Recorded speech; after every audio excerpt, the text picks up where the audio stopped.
Talking to a military recruiter? What to say, ask, and watch out for.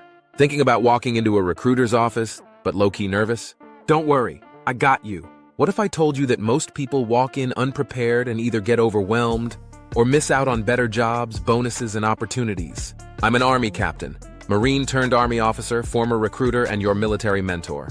I've done hundreds of these meetings from the other side of the desk, and I'm going to help you nail yours. 1. What actually happens in that first meeting? It's about 30-60 minutes long. You'll talk about your background, age, school, medical, legal, your goals, college, career, travel, job interest, enlistment options, and timelines. You might take a practice ASVAB, short version. Reminder, you do not enlist in this meeting. Enlistment only happens at MEPS. We'll talk about that soon. 2. Questions to ask a recruiter. Seriously, ask these. Alpha. What jobs do I qualify for with my current ASVAB? After you take the ASVAB, obviously. Bravo. Are there any bonuses available right now? Charlie.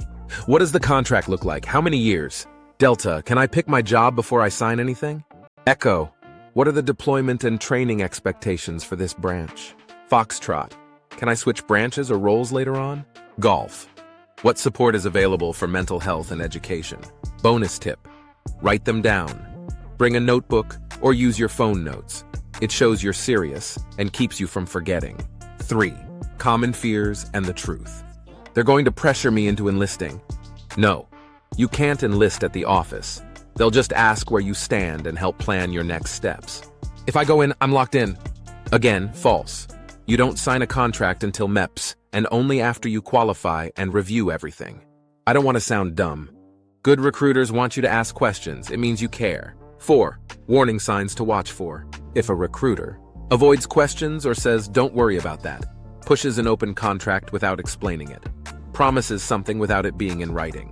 Ask for everything to be explained. If it's not in writing, it doesn't count. 5. What to bring. A valid school or government-issued photo ID. Any ASVAB scores if you've already taken it. Your questions, seriously, write them down. Any legal or medical paperwork if needed, juvenile record, surgeries, etc. A parent or guardian if you're 17. Final thought. This meeting is your chance to ask everything, learn about your options, and decide if military life fits your goals, not the other way around.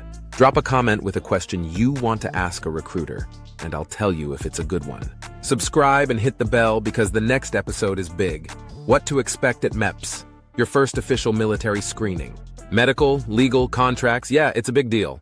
This is the Military Mentor. See you in the next video.